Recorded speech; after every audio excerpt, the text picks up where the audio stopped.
Y vamos a compartir pantalla.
Bien, vamos a iniciar con los lineamientos para elaborar y presentar el ensayo. Este es un trabajo de investigación que deberán realizar y como lo comenté el día de ayer, la idea es que tengan un tiempo suficiente para prepararlo. Veamos, este es el índice de contenido de esta presentación. Los criterios para evaluar el ensayo en cuanto a la elaboración y a la presentación. Vamos a ver cuáles son los temas que se van a investigar, los que deberán ser contenidos a la investigación en el ensayo. Luego vamos a hacer un ejercicio para designar los temas a cada uno de los muestrantes. Y vamos a ver los lineamientos específicos para elaborar y presentar el ensayo, las fechas de entrega y la programación de la presentación de los ensayos, que esto lo vamos a ver, pero una vez que se hayan hecho las designaciones, entonces voy a actualizar yo esa página. Por eso es que en este momento no he subido esta presentación a la plataforma, porque voy a actualizarla con lo que ocurra en esta clase. Bien, vamos entonces con los criterios para evaluar la elaboración escrita y presentación. En los criterios que se utilizarán para evaluar la elaboración tenemos estos 5 elementos. Uno es a considerar es la creatividad y la calidad del trabajo, es decir, la calidad de las ideas y la manera de cómo se exponen en el documento escrito. También que el ensayo sea entregado en el plazo programado, es decir, la puntualidad. Otro elemento es que, si bien es cierto, es un ensayo y sabemos que los ensayos son cortos, entonces deben de considerarse los argumentos de peso, es decir, debe ser un ensayo con profundidad en el contenido. El número 4 se refiere a la criticidad y esta está referida a la metodología que permite establecer prioridades de procesos y sistemas, creando esa estructura que facilite la toma de decisiones acertadas y efectivas, de tal manera que se permita direccionar el esfuerzo y los recursos en áreas donde sea más importante.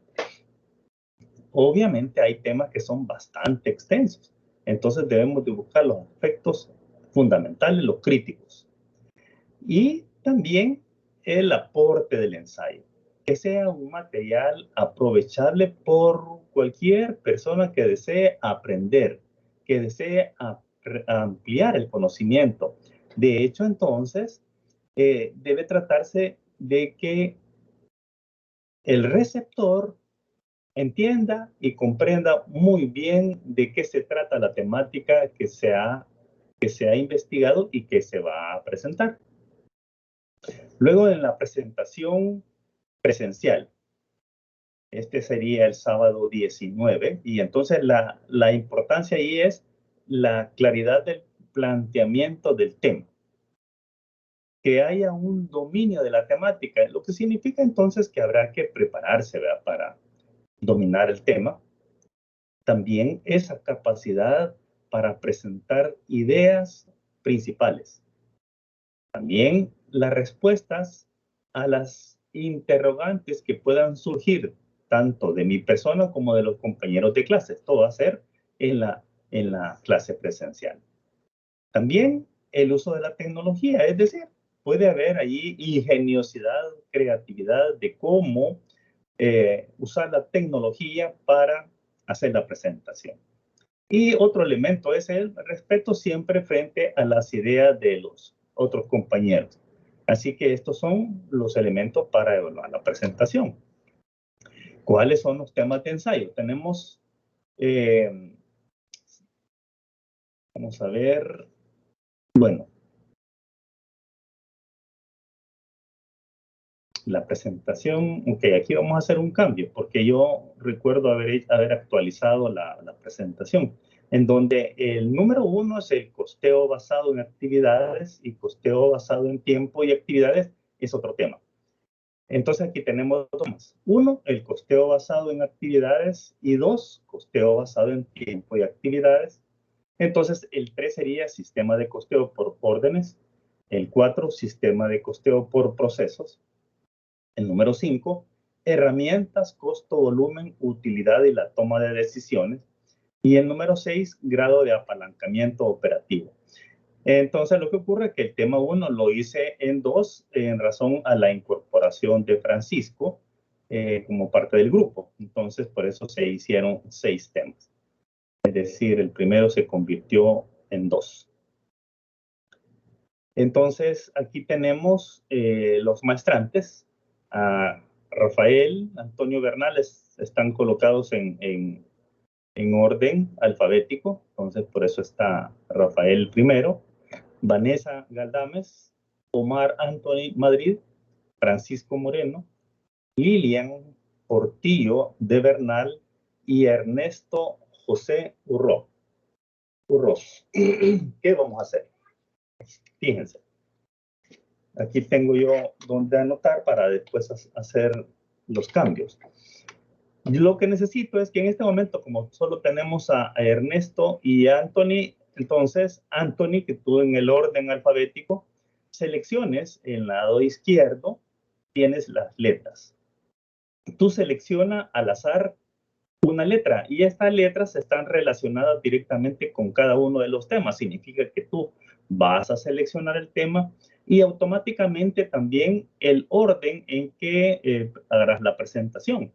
El orden es en el que iniciamos, ¿verdad? El 1 es el costos basado en actividades y así sucesivamente el resto. Entonces, Anthony, selecciona una letra. Parece que tenemos a alguien que ha ingresado. Vamos a darle ingreso. Permítanme.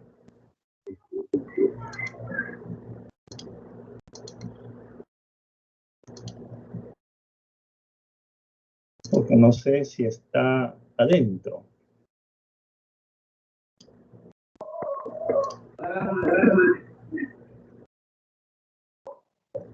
No. No tenemos otros. Seguimos los mismos. Ok. Vamos a regresar.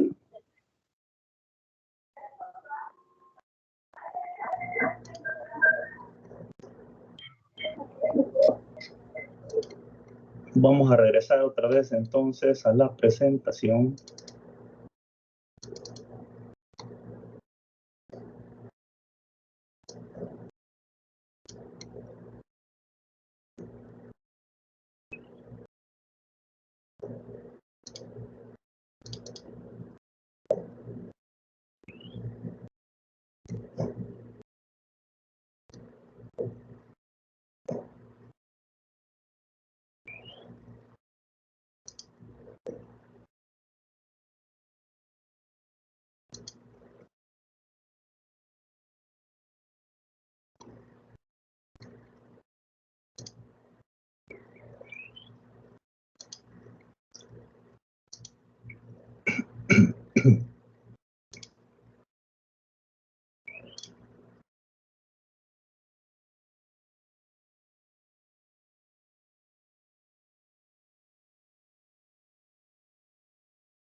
Así tenemos a Rafael y a Vanessa, que estaba y le salió.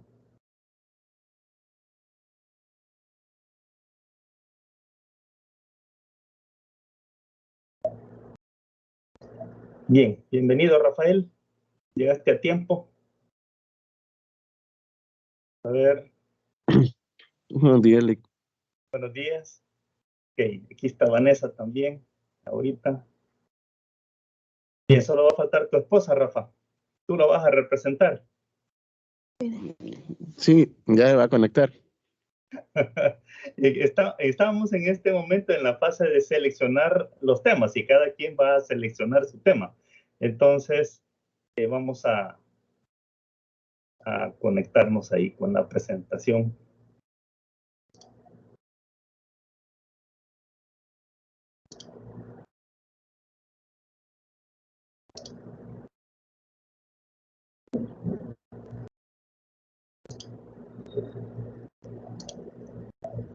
Bien, entonces decíamos que acá tenemos el listado de maestrantes. Está en orden alfabético y cada uno deberá seleccionar una letra. Entonces vamos a comenzar de nuevo y vamos a comenzar contigo, Rafael, que estás en el primero por orden alfabético, que selecciones una letra y automáticamente estarás seleccionando el tema que voy a mostrar en la siguiente lámina. Entonces selecciona una letra de las que ves ahí. Sería la B. Letra B, muy bien. Ahora tenemos Vanessa, selecciona una letra. La letra E. Letra E de escuela, muy bien. Omar Anthony, selecciona una letra. Letra B. ¿Cuál? B. C de casa. B. B la seleccionó Rafael. Entonces la C sería. C de casa, muy bien. Ahora vamos con Francisco, no está Lilian, entonces selecciona tú por Lilian, Rafael. La letra A. Ok. Lilian, letra A. Y Ernesto, entonces tenés dos opciones. La F. De feo. Okay. Ernesto, la letra F. Muy bien, automáticamente a Francisco le queda la faltante. A, B, C, la letra D. Muy bien, entonces, veamos. Aquí tenemos los temas. La letra C corresponde el costeo basado en actividades. Y entonces tú presentarías primero, Anthony, es el costeo basado en actividades. El 1, muy bien. Luego tenemos la letra E, continuaría. La letra E le corresponde a Vanessa, es el número 2, tema 2. El costeo basado en tiempo y actividades. Luego tenemos la letra B, que sería para Rafael. Y ese sería el tema 3. El sistema de costeo por órdenes de producción. Luego tenemos la letra, letra A. Le corresponde, perdón. Estamos a ver, por orden. Letra A, sí. Sistema de costos por procesos. La letra A. Aquí me he equivocado. Aquí es 3. Y el de Lilian, entonces, le corresponde sistema de...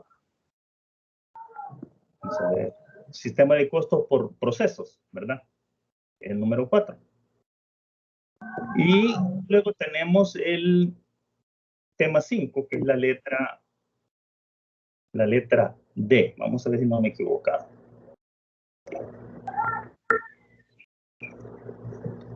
El tema 5, herramientas, costo, volumen, utilidad y la toma de decisiones que le correspondería a Francisco, el tema 5.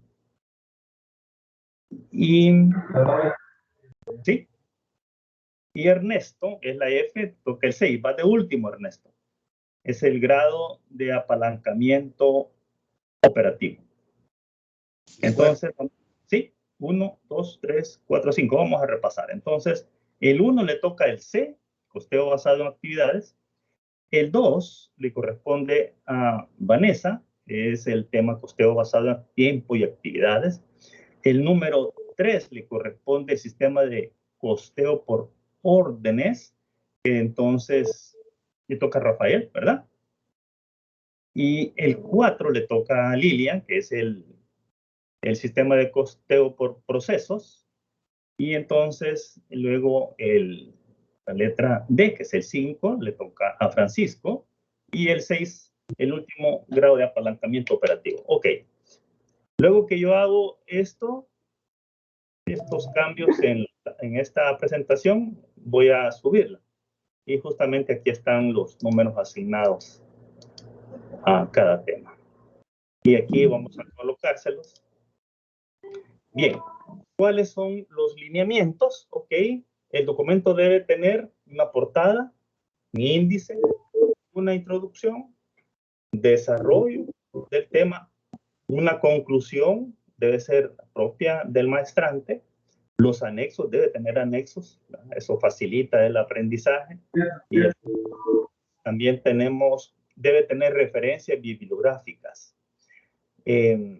Ya a lo mejor ustedes lo sepan, pero por ejemplo, en el caso de Word, cuando uno quiere hacer un ensayo, ya tiene una plantilla y entonces esa plantilla lo guía a uno para hacer su ensayo. Así que pueden buscarla y facilitarles el trabajo. También, por supuesto, debe ser una presentación formal. El tipo de letra recomendado, Times New Roman, el tamaño de letra 12, 1.5 de entrelineado, tamaño carta, debe estar justificado. Y un elemento importante es que debemos usar APA para uso de la bibliografía en la que se ha sustentado el trabajo, ¿verdad? Y también en el contenido de cómo debe redactarse. Y también esa plantilla de la que les estoy hablando ya está estructurada dándole cumplimiento a APA. Entonces, cuando se agregan la bibliografía, tanto en el contenido de cómo debe incorporarse dando cumplimiento a APA y cómo es que debe de citarse al final en las referencias bibliográficas. También hay una aplicación en la web que nos ayuda a cómo estructurar las referencias bibliográficas cumpliendo APA. Les voy a dar el link de la aplicación porque le resuelve uno una cantidad de dificultades. Le dice, ¿es un libro? Sí. Entonces, ingrese el nombre del autor o de los autores. Después ponga la editorial, ponga el año en que fue emitido, ponga en qué país, y entonces viene esa aplicación inmediatamente cumpliendo con APA, así lo emite, y nosotros solo copiamos y lo agregamos en el documento. Bien, la ponderación, este es algo importante, porque fíjense, el 20% de la nota global es la entrega del documento escrito y el otro 20% la presentación. Significa que el 40% de la nota de la asignatura está allí en la elaboración del documento, 20%, y en la presentación del ensayo por cada maestrante, el otro 20%. Entonces, el 40% está ahí. Entonces, es como para darle una importancia a esta investigación. Bien, entonces, ¿cuándo debemos entregar el documento? 17 de marzo, jueves 17 de marzo, hora máxima 21 horas. ¿Qué quiero decir? Que si alguien lo tiene antes de esa hora, bienvenido, porque eso nos va a facilitar a todos que podamos leerlo, porque tenemos que leer cada uno. En mi caso tengo que leer 6, pero en el caso de ustedes tienen que leer 5 documentos y debemos tenerlos idealmente, ¿verdad? Haberlos leído para que cuando nos hagan la presentación tengamos algunas preguntas que hacer y importante. Las preguntas, cada maestrante, óigase bien, cada maestrante debe formular al menos 3 preguntas. Y esas 3 preguntas me las van a enviar al correo, me las van a enviar. Y vamos a decir ahí, preguntas del tema 1, costeo basado en actividades. Significa que si en el caso de Anthony, que le toca presentar costeo basado en actividades, él no va a presentar preguntas para sí mismo, no, va a preparar preguntas para los otros 5 maestrantes y me las va a enviar a mí. Vanessa, que le toca el tema 2, el costeo basado en tiempo de actividades, va a preparar 3 preguntas para Anthony, 3 preguntas para Rafael, para Francisco, para Lilian y entonces y para Ernesto. Y me las van a enviar. Es decir, que cada uno va a enviarme 15 preguntas, 3 de cada tema. Es decir, hay trabajo que hacer, hay bastante trabajo. Por eso es que debemos darle cumplimiento a la entrega, porque si no lo entregan en la fecha ya no van a tener base 10, ¿va? Vamos a tener que trabajar base 8 porque la entrega fue extemporánea. Y aparte de eso, está castigando al resto de maestrantes porque no va a tener tiempo suficiente para leerlo y preparar las preguntas. Es decir, es un aprieta canutos, ¿verdad? Un aprieta canutos. Tal vez utilizaron esa forma de lápiz que se le pone canutos arriba y así va empujando y sale la punta para escribir. Entonces significa que si el ensayo es elaborado antes de esta fecha y por supuesto antes de esta hora, entonces eso nos facilita la vida a todos.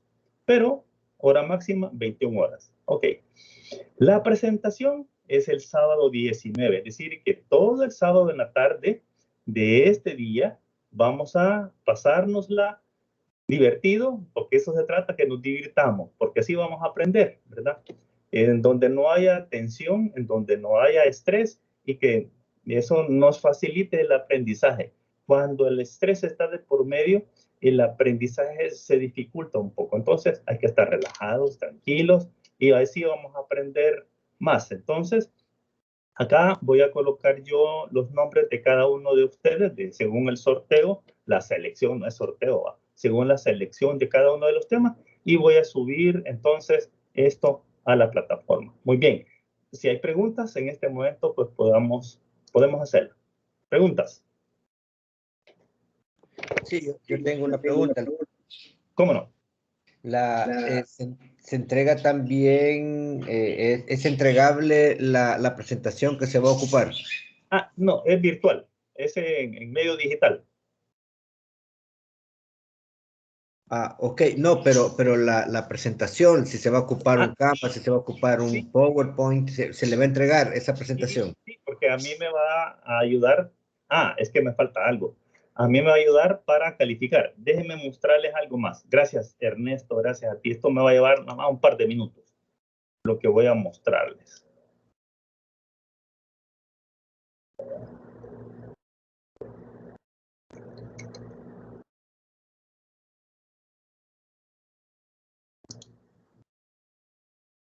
Por ejemplo, para la presentación oral, entonces yo voy a tener este documento y entonces aquí voy a calificar dominio del tema, vale 20%, diseño de la presentación, 20%, el entusiasmo con el que lo presenta, otro 20%, la puntualidad de la presentación, es decir, en clase, y la postura corporal y contacto visual. Y entonces aquí tenemos las valoraciones. Excelente en cada uno. Si en el dominio del tema demuestra un dominio excelente del tema, el otro muy buen dominio del tema y el otro no utiliza diapositivas, diagramas, sin embargo expone correctamente, solo lee las diapositivas y diagramas, entonces ahí necesita mejorar. Entonces, de acuerdo a esta valoración, será su nota. En el diseño, todos los títulos poseen un tamaño correcto. Esto ya lo subí a la plataforma, porque ustedes, cada uno de ustedes, lo que tratará es de que den un cumplimiento apegado a buscar la nota excelente, ¿verdad? A buscar el tema sea presentado y terminado a la hora pactada, el estudiante se muestra muy interesado por el tema, muestra seguridad en sí mismo para exponer sus ideas y así sucesivamente tiene una valoración cada uno de los componentes. Y en el caso de el documento escrito, de igual manera, entonces tenemos los aspectos a valorar en el documento escrito. Calidad de la información. La información está claramente relacionada con el tema principal y proporciona ideas relevantes y de interés. Excelente. La información da respuesta a la inclusión de las principales secciones de interés del tema. Muy bueno. La investigación no está completa, no incluye información relevante y de interés del tema. Es bueno. Y la nota necesita mejorar, la investigación está incompleta, no incluye datos relevantes y de interés del tema. Y así la redacción y ortografía. Excelente es que no hay errores de gramática ni de ortografía y una excelente puntuación. Muy bueno, casi no hay errores de gramática ni de ortografía y puntuación. Bueno, muy pocos errores en gramática, ortografía y puntualidad. Y él necesita mejorar, bueno, muchos errores de gramática, ortografía y puntuación. En cuanto a la obtención de la información, utiliza con éxito las referencias bibliográficas para encontrar la información relacionada con el tema. Porque yo voy a ir a ver las referencias y voy a darle un clic a las referencias y voy a ir a ver que si hacemos uso de esos documentos, ya sean blog o ya sean PDF o ya sean libros, que si hemos utilizado un párrafo, le pongamos, ¿verdad? Que no es nuestro, sino que lo hemos tomado de un autor y citar al autor, ¿verdad? Es decir, evitar el plagio. Contenido creado por el redactor puede utilizar las referencias para encontrar información relacionada con el tema. Muy bueno. Puede utilizar con alguna dificultad las referencias para encontrar información relacionada con el tema. Es bueno. Y la mayor parte del contenido descargado de Internet utiliza pocas referencias y el contenido plagiado en su mayoría. Entonces, esta es una mala nota. Fuentes de información. Todas las fuentes de información, los cuadros y las gráficas están documentadas en formato APA. Todas las fuentes de información, los cuadros y las gráficas están documentadas, pero unas pocas no están en formato APA. Entonces, el excelente y el muy bueno. El bueno, todas las fuentes de información, los cuadros y las gráficas están documentadas, pero muchas no están en formato APA. Le toca bueno. Y algunas fuentes de información, los cuadros y las gráficas no están documentadas en formato APA. Y por último, la estructura y la organización. La información está muy bien organizada con los párrafos bien redactados, con subtítulos, incluyen una introducción, explicación, detalles y una conclusión excelente. Así se quiere. Y la mayor parte de la información está organizada con párrafos bien redactados, los cuales incluyen introducción, explicaciones, detalles, entonces ya es muy bueno. Y así entonces llegamos al bueno. La información está organizada, pero los párrafos no están redactados bien y no fueron generalmente bien organizados. Y el que necesita mejorar, entonces la información no parece estar bien organizada, los párrafos no están claros y las oraciones no están relacionados. Entonces, utilizaremos estos dos rúbricas, así se les conoce, las rúbricas para evaluar. Ok, preguntas ahora.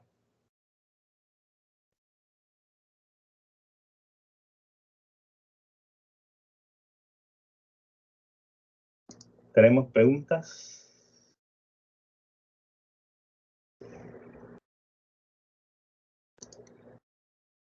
Bien, no sé si tenemos preguntas sobre lo expuesto.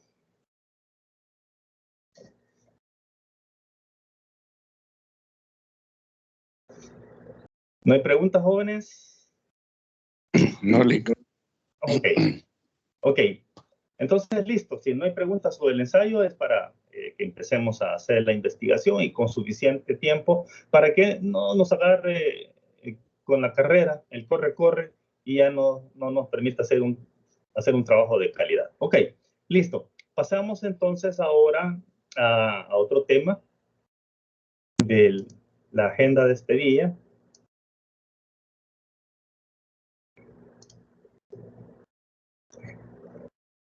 Esta es la agenda que tenemos para este día.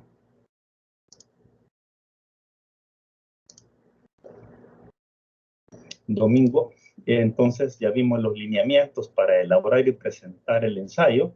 Ahora vamos a hacer análisis y retroalimentación del control de lectura 1. Después el control de lectura 2. Ustedes se van a quedar con un video de cómo calcular el impuesto sobre la renta. Es un poco extenso, pero sí les digo, vale la pena. Está hecho muy bien el video y entonces uno puede entenderlo a la perfección y no le va a quedar ninguna duda. Entonces, para los que ya saben cómo hacerlo, solamente va a ser un reforzamiento. Y también ustedes hoy se van a quedar con el control de lectura 5 como parte de la agenda de trabajo para hoy esta mañana.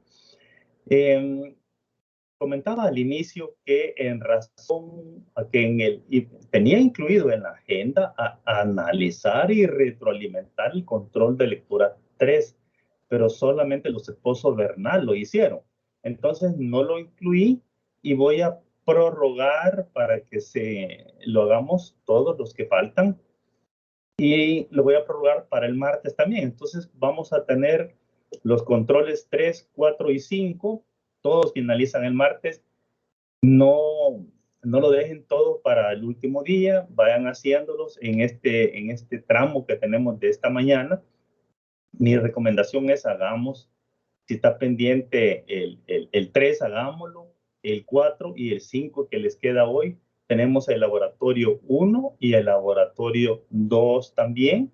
Entonces, estamos cargados de trabajo, yo lo sé, pero ya llevamos 2 semanas, ¿verdad? Muy bien, entonces pasemos a desarrollar el control de lectura 1.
Muy bien, comencemos.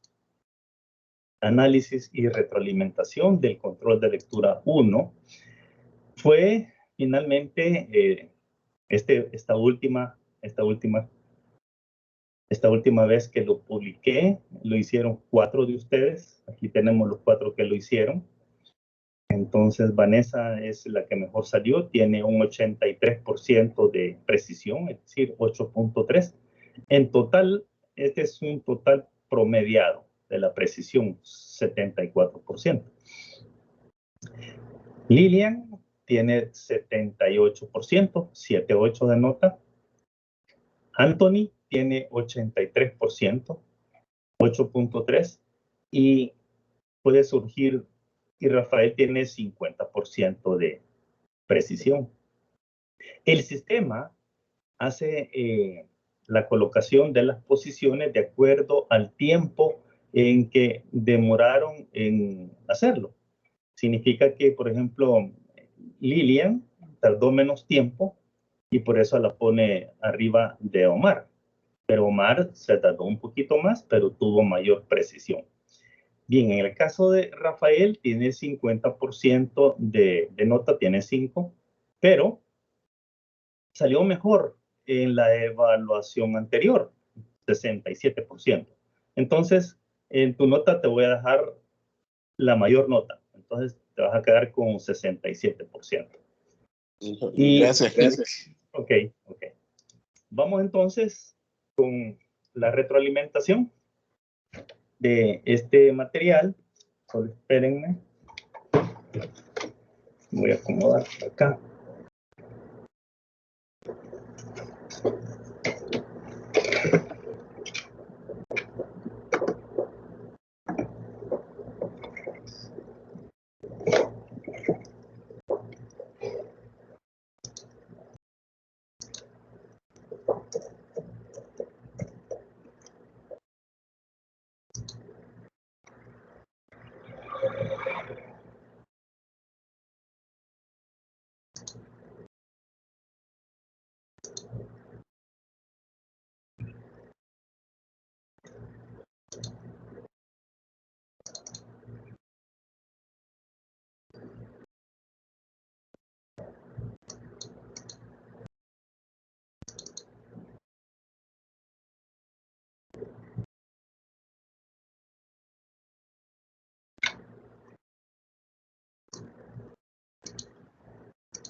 Muy bien, comencemos.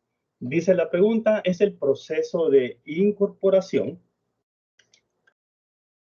en los estados financieros de una partida que cumple la definición de un activo, pasivo, ingreso o gasto y que satisfaga los criterios de probable y que tenga un costo o valor que pueda ser medido con fiabilidad? Entonces aquí tenemos las opciones. Cuando nos dice que es un proceso, entonces tenemos que identificar cuál es el proceso que se debe utilizar para incorporar una partida en los estados financieros y que cumpla la definición. Entonces, cuando analizamos los componentes de forma, digamos, comprensiva, es fácil identificar la respuesta, porque de las 4 opciones, solamente una nos está identificando justamente a los componentes que deben cumplir la definición y dice activo, pasivo, ingreso o gasto. ¿Dónde están esos componentes? En la primera opción. Es el reconocimiento de activos, pasivos, ingresos y gastos. Entonces, ¿qué es lo que debe cumplir la definición? Es el reconocimiento de activos, pasivos y de ingresos. En la pregunta 2, la definición provista por la National Association of Accountants de Contabilidad General establece que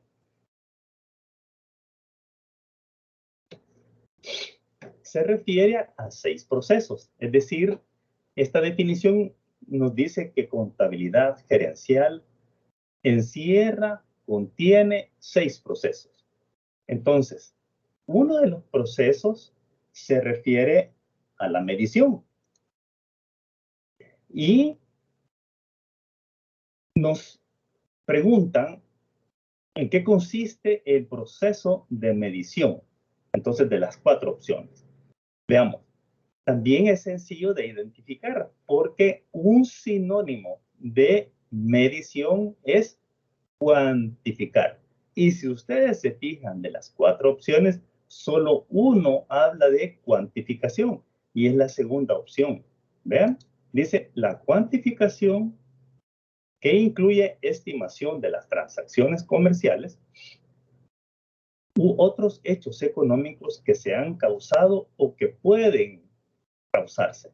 Entonces, si nosotros leemos las 4 opciones, entonces tenemos que ir a buscar los elementos claves de la pregunta y de cómo se relaciona con una de las respuestas. Vamos con la pregunta 3. Dice, la gerencia de las empresas utiliza la contabilidad general para planear, asegurar, controlar y nos repite el asegurar la contabilidad. Entonces, Al respecto, nos dice, es en ese contexto controlar cómo debemos definir el controlar. Entonces, si vemos las opciones, no se trata de juzgar las sugerencias de diversos hechos pasados, futuros. No, controlar no es eso. Controlar no es implementar un sistema de información. Controlar no es lograr la comprensión de las transacciones. Entonces, es sencillo, es garantizar la integridad de la información financiera que esté relacionada con las actividades de una empresa o sus recursos. Entonces, controlar es garantizar esa integridad de la información. Ven entonces cómo de esa manera es un tanto más difícil que nos vayamos a equivocar en la respuesta. Vamos entonces con la pregunta 4. ¿A qué se denomina? Veamos entonces la formulación de objetivos. Ya me dijo la respuesta. Según la administración de la organización y de los programas de operación para lograr los objetivos propuestos. Los objetivos y los programas que se preparan sobre una base de corto plazo que den pautas a las operaciones diarias y actividades futuras. Ya me dijo la respuesta. Cuando me dice la formulación de objetivos, yo inmediatamente caía en la respuesta. ¿Por qué? Porque es la planeación, ¿verdad? En esa fase del proceso es que formulamos objetivos. No es ni en el control, no es ni en las estrategias, porque las estrategias son los elementos que nos van a ayudar a cumplir los objetivos. Y entonces la toma de decisiones no es la formulación de objetivos, es una decisión que habrá que tomar. Vamos a la pregunta entonces 5. Es proporcionar información sobre la situación financiera, el rendimiento y los flujos de efectivo de la entidad y que sea útil para tomar decisiones económicas de una amplia gama de usuarios que no están en condiciones de exigir informes a la medida de sus necesidades específicas de información. ¿Qué significa eso? Bueno, nos muestran 4 opciones, pero como lo hemos venido conociendo en clase, este es es un objetivo, ¿verdad? Pero no es objetivo de la contabilidad gerencial. ¿Por qué? Porque nos está hablando de no se debe de exigir informes a la medida, es decir, un informe para la alcaldía, un informe para la administración tributaria, un informe para las entidades financieras. No, es un solo informe. Entonces, por eso es que es un objetivo de los estados financieros. No es un objetivo de las normas internacionales de información financiera de la NIF, ¿no? Tampoco no es un objetivo de los presupuestos financieros, sino que es un objetivo de los estados financieros con propósito de información general para todos los usuarios. Y justamente esto es tomado de las normas internacionales de información financiera para pymes. Pero entonces, ese objetivo corresponde a los estados financieros. Vamos a la pregunta número 6. La gerencia de las empresas utiliza la contabilidad gerencial para planear, asegurar, controlar y asegurar la contabilidad. Entonces, planear se define como. ¿Qué es planear? Si vemos las opciones, ¿juzgar las sugerencias?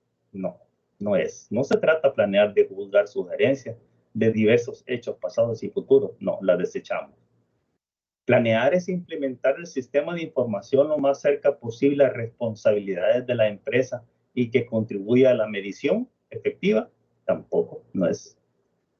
Lograr una comprensión de las transacciones comerciales esperadas y otros hechos económicos y su impacto en la organización. Aquí sí, sí se trata del contexto de planear, porque se trata de lograr justamente que todas las transacciones esperadas estamos planeando. Entonces, y otros hechos económicos que van a impactar. Entonces estoy haciendo uso de esos componentes, de esos elementos para mi planeación. Porque cuando hablo de garantizar la integridad, ya sabemos que es control. Y otra forma de responder este tipo de preguntas es por eliminación, ¿verdad? Eliminamos juzgar, eliminamos implementar, eliminamos garantizar y solo nos queda lograr. Y entonces esa es la respuesta. Vamos a la pregunta número 7. Dice, según las NIC para pymes, las pequeñas y medianas empresas,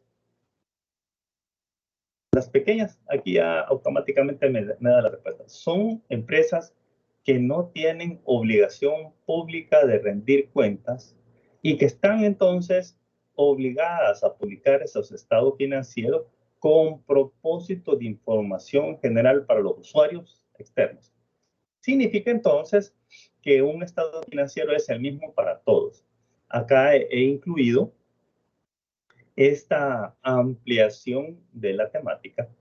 Por definición, el Consejo de Normas Internacionales de Contabilidad, por las siglas IASB, que es la que emite las normas, no se relacionan con el monto de actividades, no se relacionan con el número de empleados que tiene la empresa, sino que la definición utilizada es que las pymes son empresas que no requieren rendir cuentas públicamente porque no están cotizadas en bolsa.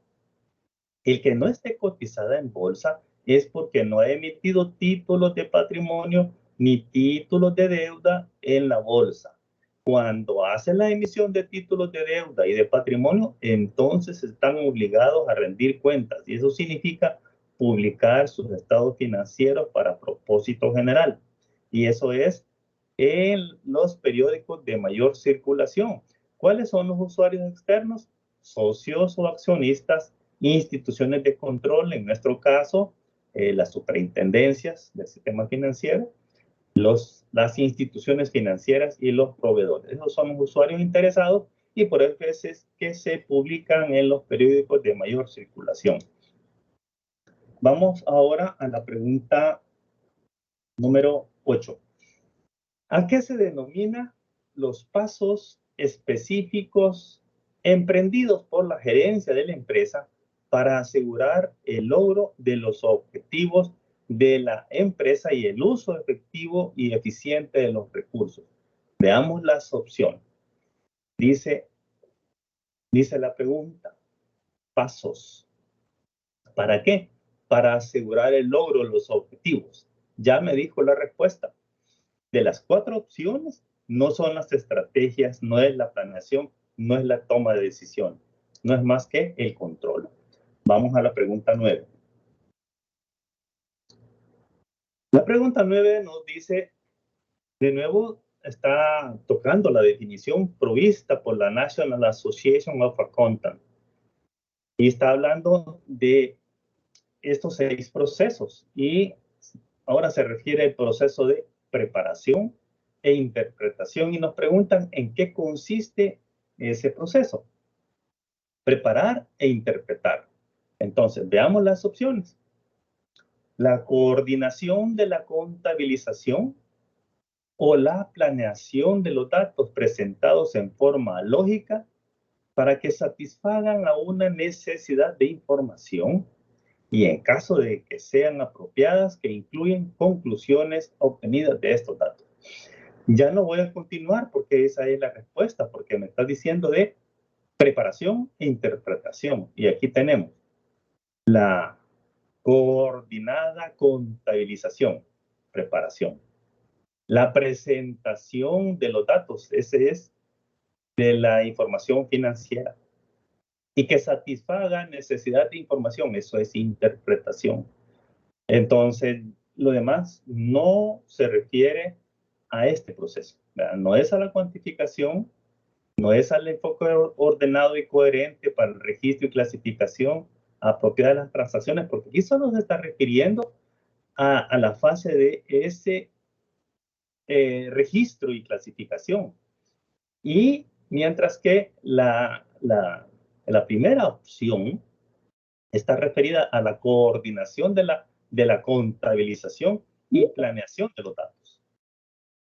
Y la última opción es la determinación de las razones y las relaciones de la actividad informada con otros hechos.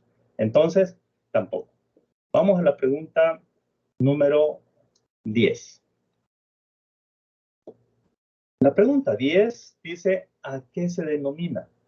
Los pasos específicos emprendidos por la gerencia de la empresa para asegurar el logro de los objetivos de la organización, el uso efectivo de los recursos. Bueno, este es un regalo de Navidad porque ya la habíamos tenido anteriormente y entonces ya sabemos qué es el control, ¿verdad? Porque es pasos específicos para asegurar el logro de objetivos. Vamos a la pregunta 11.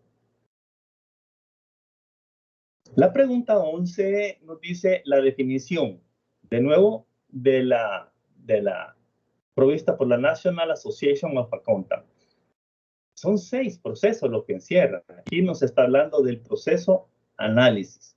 Entonces, debemos identificar en qué consiste el proceso análisis que forma parte de la definición.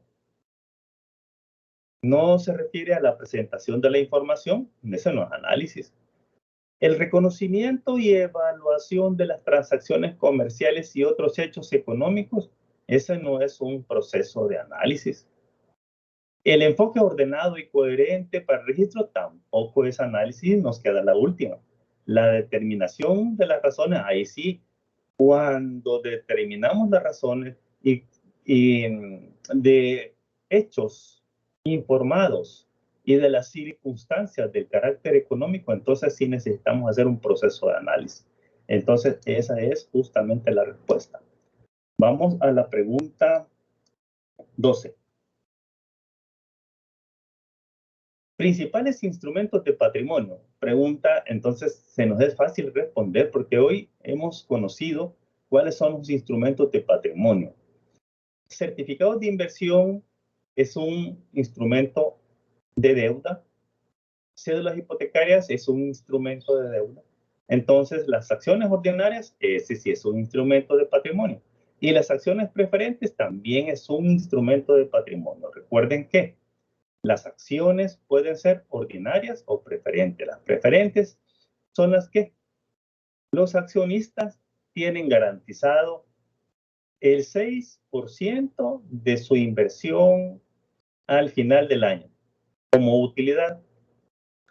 Tienen unas limitaciones, como por ejemplo, no tienen voto en las sesiones de junta de accionistas. Esa es una limitación, pero sí tienen garantizado esa utilidad del 6%. Entonces hay dos tipos de acciones, ordinarias y preferentes. Vámonos a la pregunta número 13. La pregunta 13 dice, son atributos que hacen útil. ¿Para quiénes? Para los usuarios. ¿De qué? De la información suministrada en los estados financieros. Ok, identifiquemos los atributos que hacen útil la información. Veamos los elementos de los estados financieros. No, la desechamos. La medición de los activos, pasivos, ingresos y gastos. ¿Eso nos hace útil? Bueno, lo que pasa es que es una cuantificación y los estados financieros se presentan en números. Entonces, eso no hacen útil porque ya de hecho son números los que vamos a esperar ver. No. ¿Los criterios de reconocimiento de activos, pasivos, ingresos y gastos hacen útil la información? No. Eso lo utilizamos para cuáles son las partidas que deben incorporarse en los estados financieros. Entonces nos queda la última opción y esa es la respuesta. Las características cualitativas de la información financiera, ese es el atributo que hacen útil la información suministrada. Vamos a la pregunta 14. Implica hacer una comparación, ya nos dan la respuesta. Implica hacer una comparación continua del desempeño real. ¿Con qué? Con los programas o presupuestos que han sido preparados en la función de planeación. Es el control, ¿verdad? Es la comparación. ¿Para qué? Y es más, el término desempeño es un sinónimo de control, porque el control es evaluar el desempeño. Vamos a la pregunta 15. En la presentación de estados financieros, ¿en qué consiste la hipótesis de negocio en marcha? Opciones. Que existe incertidumbre sobre la situación de la empresa respecto a factores externos o riesgos internos. Bueno, la incertidumbre siempre va a estar presente. Y así vemos el hecho que nos ocupa en el momento las noticias internacionales. Hay incertidumbre. Entonces, no es eso. Entonces, no es un hecho que nos va a generar la hipótesis de negocio en marcha. Vamos con otra opción. Que una empresa está funcionando y seguirá su actividad dentro del futuro previsible. Esa es la respuesta. Está funcionando y que continuará trabajando en el futuro. Es decir, no tiene fecha límite. La otra opción, que se pretenda liquidar, no es una opción. Y que la empresa muestra tendencias negativas, tampoco. Muy bien. Entonces es el funcionamiento de la empresa en el presente y en el futuro. Vamos a la pregunta 16. Las principales características cualitativas de la información financiera son. Cuando nos dice principales características, ya nos está diciendo que de las 4 opciones hay más de una allí. Si yo seleccioné solo una, el sistema me dijo, no te la voy a poner buena porque te falta una respuesta. Son 2 las que tienes que identificar. Entonces, las cualitativas son la relevancia y la fiabilidad. No es la oportunidad y no es que sea comparable. No son cualitativas estas 2, solamente las 2 primeras. Pregunta 17. Principales instrumentos de deuda. Entonces, anteriormente ya vimos que las acciones ordinarias y las preferentes son títulos de patrimonio. Y cuando nos dice son principales, es que hay 2. Papeles de descuento, a descuento, y certificados de inversión. Esos son los instrumentos de deuda. Vamos a la pregunta 18.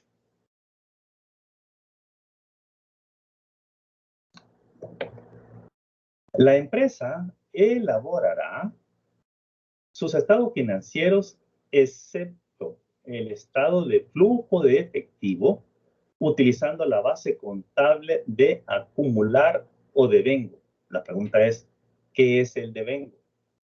Bien, de las 4 opciones vamos a leerlas y la que encontremos vamos a decir si es sí o es no.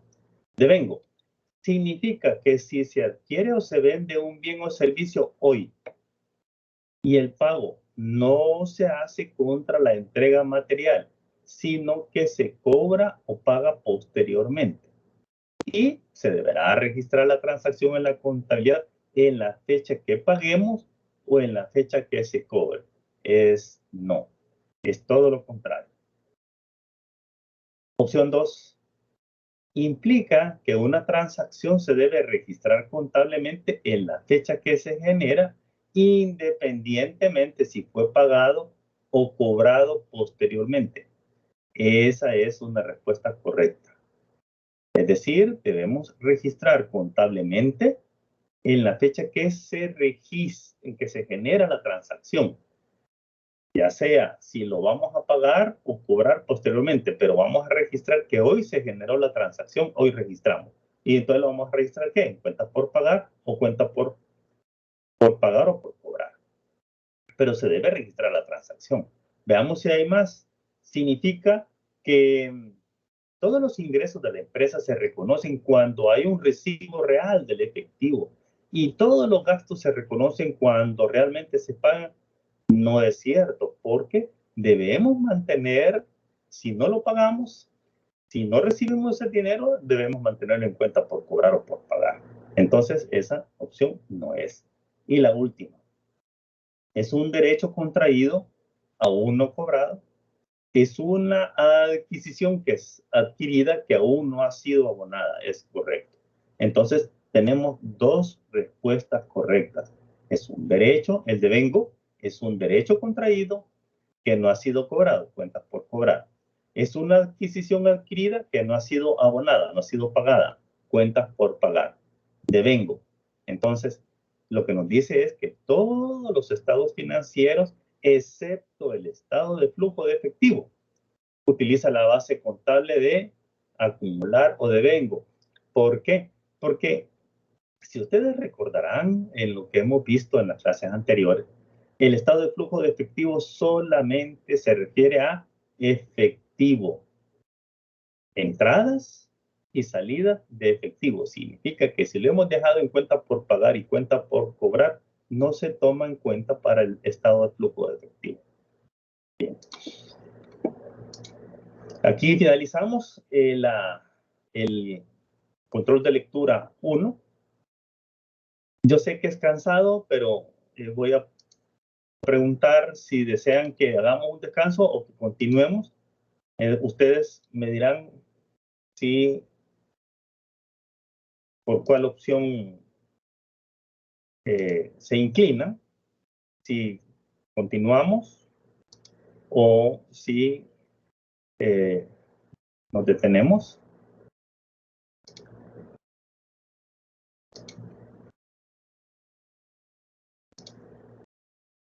Si hacemos jornada continua. Yo creo que continuemos. ¿Perdón? Yo diría que continuáramos. Excelente. Otra opción y no nos vamos y continuamos. Finalizamos entonces esta presentación y ya ustedes se quedan con la otra parte.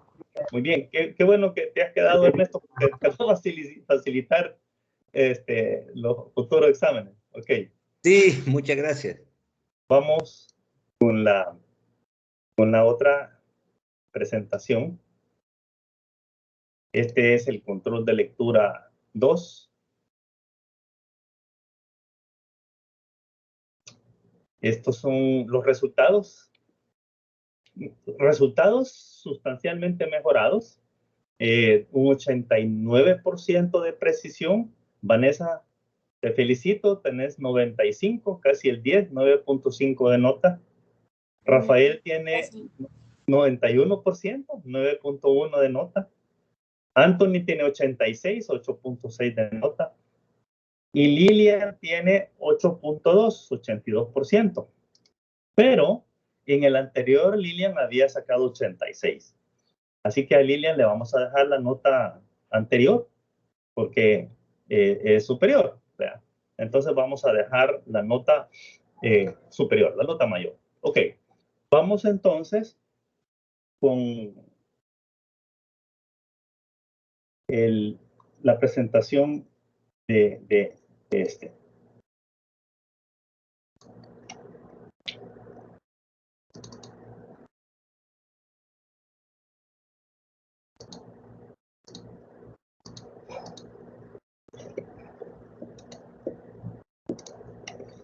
Dice, el saldo de las cuentas por cobrar a fin de año suman 45,350.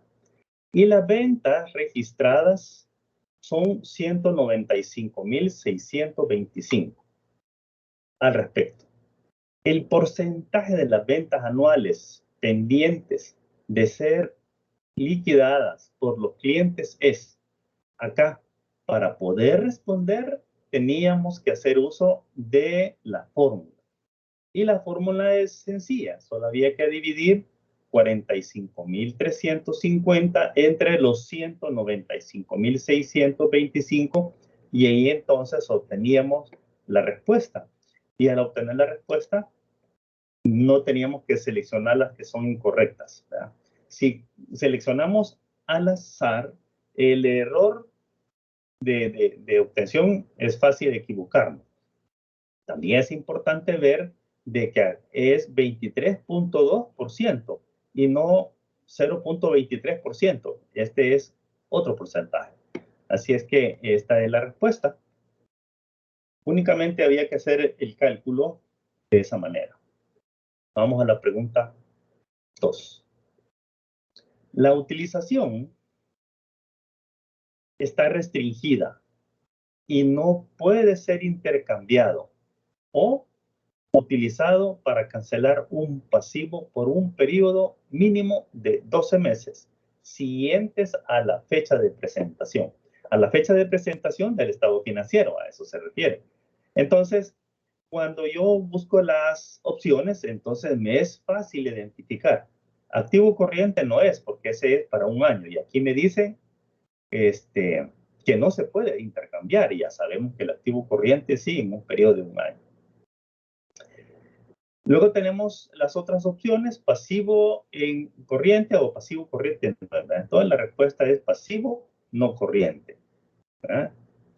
Vamos a la pregunta número 3. Realizar el cálculo de la rotación de cuentas por cobrar de una empresa que posee ventas anuales de 68,740 y promedio de cuentas pendientes de cobro 24,600. Me preguntan el cálculo de la rotación.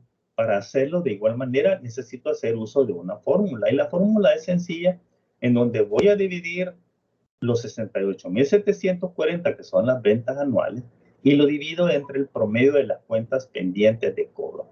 Y eso me genera entonces la respuesta. 2.8.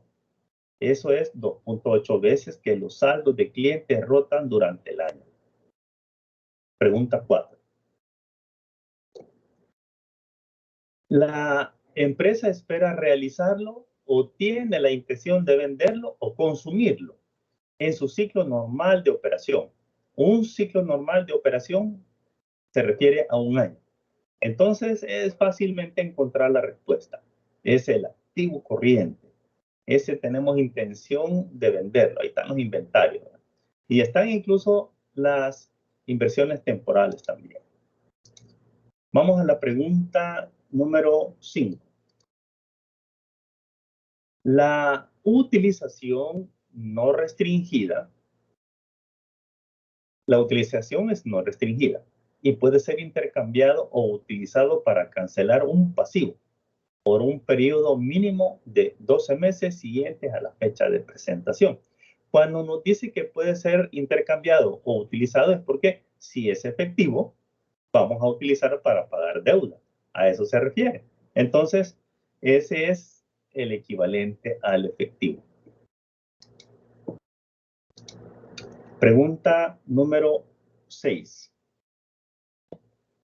Una empresa desea determinar los días de venta por cobrar o tiempo medio que deberá esperar después de efectuar una venta para recibir efectivo. La empresa posee ventas anuales de 345,000 y el promedio de cuentas pendientes de cobro es 77,200. Acá necesitamos hacer uso de una fórmula. Y la fórmula lo que nos manda es dividir el promedio de las cuentas pendientes de cobro entre las ventas anuales. Nos va a dar un porcentaje y eso lo vamos a multiplicar por 365 días y eso nos va a dar lo que nos piden. El tiempo medio que deberá esperar después de efectuar una venta para recibir el efectivo. Perdón.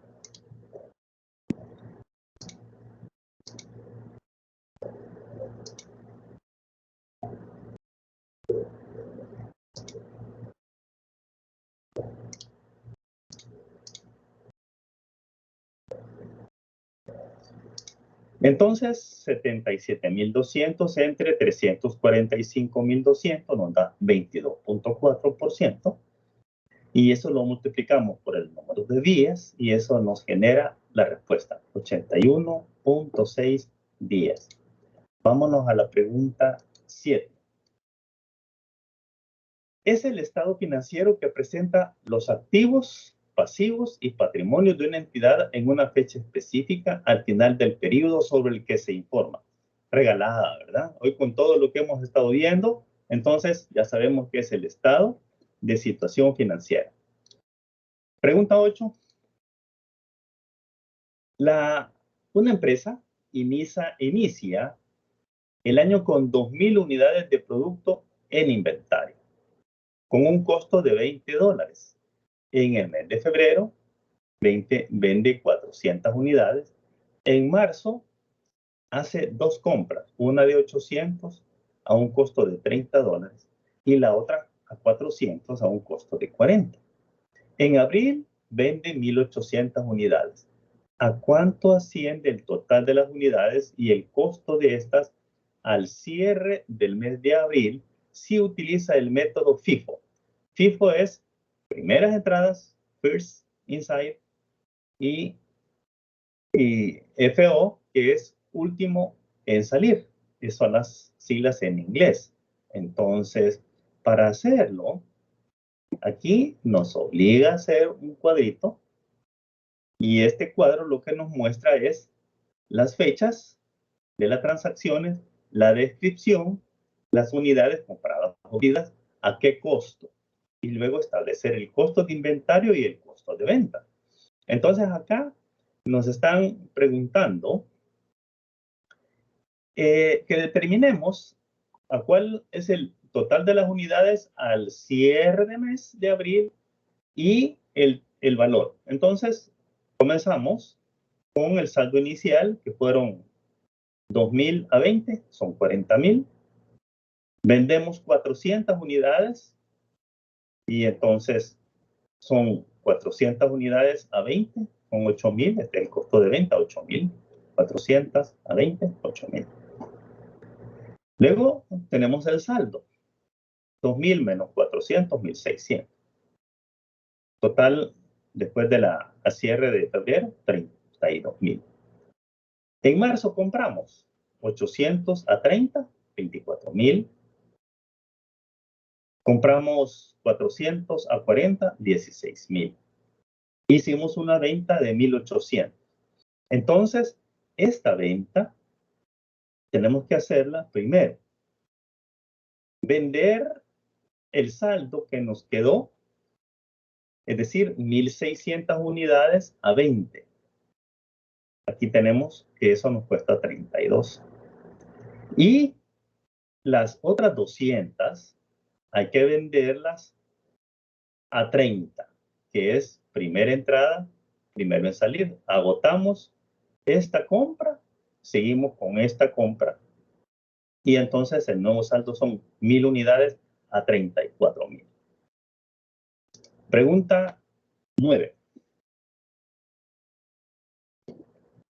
El cálculo de la rotación de cuentas por cobrar de una empresa que posee ventas anuales de 105,500 y promedio de cuentas pendientes de cobros 38,200.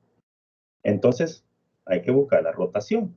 Y lo que necesitamos utilizar la fórmula, lo que hacemos es dividir los 105,500 entre los 38,200 y eso nos genera la respuesta. 2.8 veces. Esa es la respuesta. Vamos a la pregunta 10. Método de análisis que clasifica el inventario en función de la tasa de consumo y la frecuencia de los problemas y usos. Y nos aclara que este método de análisis se puede determinar con este método los productos de movimiento rápido, los de movimiento lento, y los que no se mueven. Entonces, cuando analizamos las 4 respuestas, uno es que cumple el hecho de determinar productos de movimiento rápido, de movimiento lento, porque estas son siglas en inglés. Y entonces cuando nosotros comenzamos a ver, rápido es fast, y luego lento es slow, entonces es la primera, justamente. Aquí tenemos elementos de la F que se emiten y usan con frecuencia. La S, artículos que se emiten y se usan menos durante un periodo determinado. Y N es que no se emiten o no se usa durante más de una determinada duración. Pregunta 11. Es la cantidad necesaria de recursos para que una empresa pueda realizar sus funciones y actividades a corto plazo. Se determina restando al activo corriente el pasivo corriente. Este es un término que se le conoce con el nombre de, no es el efectivo de la empresa, ¿verdad? Porque me están diciendo que reste activo corriente menos pasivo corriente. Tampoco es el flujo de caja. No tiene nada que ver con restar activo y pasivo. Y la administración financiera del efectivo, tampoco. Entonces nos queda la respuesta que es el capital de trabajo. Es restar activo corriente de pasivo corriente y eso es lo que nos queda para trabajar. Pregunta número 12. La empresa posee ventas anuales de 345,200 y el promedio de cuentas pendientes de cobro es 77,200. El promedio entonces el promedio de cuentas pendientes de cobro, el promedio de la cobranza es la siguiente. Ahí lo que tenemos que hacer es dividir los 77,200 entre las ventas anuales y eso nos va a generar un porcentaje y el porcentaje habrá que multiplicarlo por 365 para establecer el número de días. Entonces, al hacer los cálculos, nos genera la respuesta de 81,6, dividiendo 77,200 entre 345,200 y eso nos da un porcentaje y ese porcentaje lo multiplicamos por 365 días y nos da el total de días crédito, promedio de la cobranza de la empresa. Vamos a la pregunta número 13. La pregunta 13 dice, de acuerdo a la sección 13 de la NIF para pymes, ¿cómo deberá evaluar los inventarios la empresa? Entonces, veamos las respuestas. Al importe mayor entre el costo y el precio de venta estimado, menos los costos de terminación y venta. La respuesta a esa es, la primera es no. No, las NIF no permite que se registren el importe mayor del costo. Y entonces, cuando seguimos leyendo, nos encontramos con el importe menor entre el costo y el precio de venta, menos los costos de fabricación y venta. Esa es la respuesta. La SNIF dice que debemos valorar los inventarios al importe menor entre el costo. Y entonces las otras respuestas, veamos, importe menor entre el costo y el precio de venta. Lo que pasa es que le falta, ¿verdad? Le falta menos los costos de terminación y venta, entonces no es. Y la otra, importe menor entre el costo y el precio de venta estimado más los costos. No. La NIF nos dice justamente el importe menor entre el costo y el precio de venta estimado y le vamos a restar los costos de terminación y venta. Entonces, esa es como la NIF nos pide que debemos valorar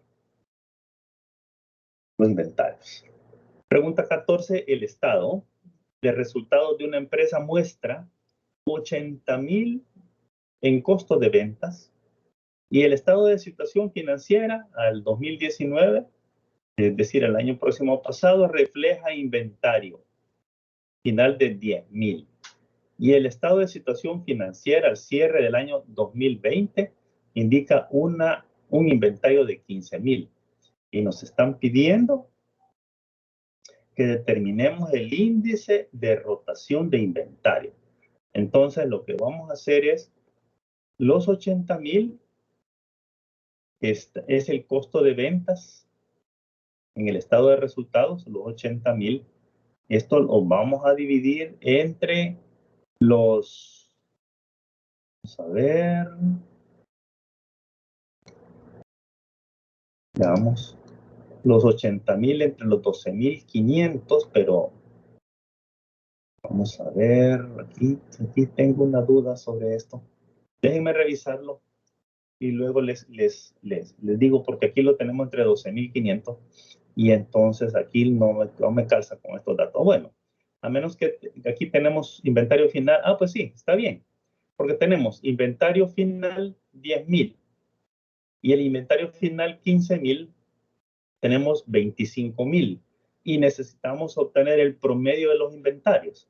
Por eso es 80,000 entre el promedio de los inventarios, que es 12,500, y así obtenemos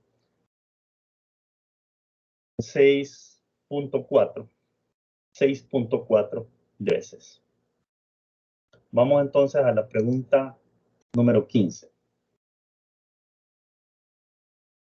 Pregunta 15. Una empresa presenta la siguiente información de inventarios. Saldo inicial al 1 de enero es de 2,000 unidades a 20. En el mes de febrero vende 400 unidades. En marzo compra 800 unidades a 30 y 400 unidades a 40 y vende 1,800. Y nos piden entonces cuál es el saldo al cierre de unidades y el costo utilizando FIFO. FIFO es último en entrar, último en salir. Entonces, para eso necesitamos hacer este cuadrito. Aquí tenemos las fechas, la descripción, las unidades, los costos y el costo de inventario. Entonces, como este es lo último en salir, lo que necesitamos es que acá solo teníamos 2,000 a 20, entonces sacamos 400. Aquí no hay ningún problema porque solamente había una entrada. Y luego acá al cierre de abril, sí, entonces sí tenemos 2 ventas en marzo. Y entonces acá es el cálculo, deberá de considerar, porque es primero en entrar, primero en salir. Entonces aquí las salidas son que debemos vender primero los que compramos a 40, luego considerar estos otros 30. Entonces tenemos, si la venta es de 1,800, estos 400 a 40, estos 800 a 30, aquí tendríamos 1,200 y vamos a tomar 600 a 20 y así es como calculamos nuestro saldo final por el método FIFO. 34,000 es el valor. Vamos a la pregunta 16. La 16 nos dice una empresa tuvo 800,000 en costos de ventas y inventario promedio de 450,000. ¿A cuánto asciende el cálculo de los meses de inventario? Acá necesitamos hacer varios cálculos. Primero, los 800,000 lo vamos a dividir en los 450,000 y eso nos da un número de veces. Y luego necesitamos dividir el año entre el número de veces para obtener días. Pero como nos piden meses, entonces tenemos que dividirlo entre 30. Entonces es algo así. 800,000 entre 450,000 nos da el número de veces. Luego el número de años, 365 de días, entre el número de veces nos da 10. Y como lo queremos en meses, lo dividimos en 30 y nos da 6.8 veces. Esa es la respuesta. Pregunta 17. La empresa posee ventas anuales de 345,200 y promedio de ventas de cuentas pendientes de cobro 77,200. El promedio mensual de la cobranza es. Entonces hay que hacer un cálculo. Vamos a dividir 77,200 entre 345,200. Esto nos da un número de veces. Ese número de veces lo multiplicamos por 12 y ya tenemos el número promedio mensual de la cobranza de la empresa. está el cálculo, 77.200 entre 345.000 número de veces, multiplicado por 12, el número de veces promedio mensual, 2.7. Por eso lo multiplicamos por 12, porque aquí lo tenemos calculado, número de veces anual. Método, pregunta 18. Método de análisis que clasifica los artículos según su valor de consumo anual. Se puede usar el principio de Pareto para clasificación, el cual clasifica los elementos importantes en un determinado grupo y que generalmente constituyen una pequeña porción del total de elementos del grupo. Entonces, esto lo que nos está hablando del principio de Pareto, y lo que hablábamos del principio de Pareto es el 80-20, claro, no generalmente va a empatar con el 80 cabalito y el 20 cabal, no, puede ser por ahí, entre 70, 30, o el 30 lo dividimos entre otros valores. Entonces, de los 4, el único que cumple es el ABC. 10% de los inventarios totales contribuyen al 70% del valor de consumo. El 20% son el que representan el 20%. Y luego el 70% son los que representan el 10%. A eso se refiere el 80-20 de Pareto. Dice que el 20% representan el 80% de los ingresos y el 80% no. Entonces, por eso es que se asemeja con Pareto. Porque si ustedes se fijan, el 70% solo representa el 10%. Y el 70% representado por el 10% y luego el 20% por el 20%. Entonces es el ABC. Vamos con la pregunta 19. Una empresa presenta la siguiente información. Inventario inicial al 1 de enero, 2.000 unidades a 20. Febrero vende 400 unidades. En marzo compra 800 a 30 y 400 a 40 y vende 1.800. ¿Cuál es el saldo que corresponde al cierre de marzo en unidades y el costo de los inventarios al método costo promedio ponderado? Para poder responder necesitábamos hacer este cuadro. Entonces, como es costo promedio, bueno, en la primera no hay más porque solamente tenemos una compra, ¿eh? Pero sí tenemos una venta en febrero de 8.000. Y entonces 400 por 20 es 8.000. Entonces, al cierre de febrero, 1.600, porque 2.000 menos 400, 1.600. Costo promedio, no tenemos ninguna otra compra, entonces se mantiene. Hasta aquí. Pero en marzo hay una compra de 800 a 30 y otra compra de 400 a 40. Y entonces aquí sí hay que calcular un promedio al cierre de marzo. Y el promedio lo calculamos porque tenemos 3 precios, 20, 30, 40. Cuando hacemos el cálculo, entonces vamos a determinar el costo promedio de el saldo que nos queda, ¿verdad? Y este es 72.000 al cierre de marzo y restamos la venta de 1.800 menos al saldo promedio, entonces este es el valor que nos queda. Porque aquí ya tenemos que calcular promedio porque tenemos varias compras a diferente precio. Al cierre de febrero solo teníamos una compra. Y entonces, pero aquí ya tenemos 3 precios de compra, 3 costos, 20, 30, 40, y hay que promediar las compras con el saldo inicial para obtener el promedio del inventario. Y a ese promedio es que vendemos, ¿verdad? Esto es totalmente diferente a los otros sistemas de inventario. Acá calculamos el promedio de los costos y a ese precio vendemos y a ese precio valoramos nuestro inventario. Pregunta número 20. Es una evaluación que se realiza al inventario con el fin de determinar la cantidad óptima de productos a tener en existencia en el almacén. Entonces, veamos.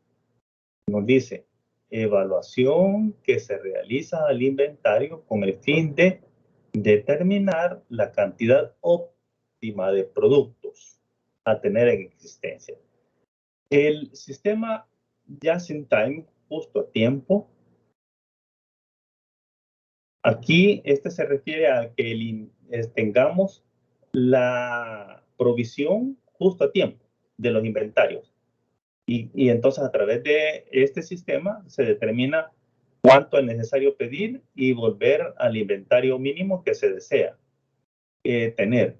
Entonces, no se trata de determinar la cantidad óptima, sino es la cantidad mínima. Entonces, el análisis de control de inventario, esta es una evaluación que sí me permite determinar la cantidad óptima. El valor neto de realización, nada que ver, y la evaluación mediante comparación de la importación en libros de inventario con su precio, nada que ver con la cantidad óptima. Entonces es análisis del control de inventario. Esta es la evaluación que nos permite la cantidad óptima de productos a tener en existencia. Con el Just in Time lo que ocurre es que este es un método que nos permite que el inventario sea abastecido justo a tiempo para mantener el inventario mínimo deseado en bodega. Pregunta 21. La entidad espera liquidarlo en el transcurso del ciclo normal de la operación. Es una pregunta fácilmente, porque está hablando de liquidar, ¿verdad? Liquidarlo. Y entonces estamos hablando que si es un pasivo corriente, lo vamos a liquidar antes de que termine el año. Entonces esa es la respuesta. Pasivo corriente. Pregunta 22. Método de análisis que clasifica el inventario en función de esa disponibilidad o en función de la escasez del artículo, así como la duración de su tiempo de entrega. Bien, como son siglas que están en inglés, tenemos que apoyarnos en ese sentido, en eso, ¿verdad? La función dice disponibilidad, escasez y duración. Entonces, por un lado tenemos que ver escasez. Por otro lado tenemos que ver que sea, vamos a ver, duración de su tiempo de entrega. Entonces, no es FSN, tampoco es BD, tampoco es ABC, que ya lo vimos. Entonces, nos quedamos con SDE por las siglas. S, artículos importados y requieren tiempo de entrega más largo. La letra D, elementos que requieren más de 2 semanas en tiempo de entrega. Y la E, elementos fácilmente disponibles. Entonces, si se fijan, está relacionado con la disponibilidad, con la escasez, requiere tiempo, algunos artículos para que puedan ingresar al inventario, y el fácilmente disponible y lo difícil de traer. Entonces, es el sistema de análisis SDE. Muy bien, con esto finalizamos este tema, y entonces ya ustedes harán el tiempo que consideren pertinente para ver el video. Se los recomiendo, es un poco largo. Pueden hacer pausas para irlo viendo, pero después que vean ese video no va a haber ninguna duda de cómo hacer una declaración de impuestos. Muy bien, se quedan también con, no olviden, con la evaluación 5, todas entregar el martes, y tampoco olviden de que voy a ampliar el plazo. Voy a ampliar el plazo del laboratorio 3 para que todos lo hagan los que están pendientes. Ya Lilian y Rafael ya lo hicieron, ellos dos. Los felicito, han obtenido una excelente nota. Entonces solo faltaría Ernesto, Anthony y Vanessa en el laboratorio 3. Entonces tienen pendiente 3, 4 y 5. más el laboratorio 1 y 2 tienen suficiente carga de trabajo, ya no les dejo más. Entonces nos vemos el jueves de la otra semana, jóvenes. Muchas gracias. Bien. Hasta luego, Ernesto. Muchas gracias. Hasta luego, Anthony. Vemos, Lick. Hasta luego, Rafa.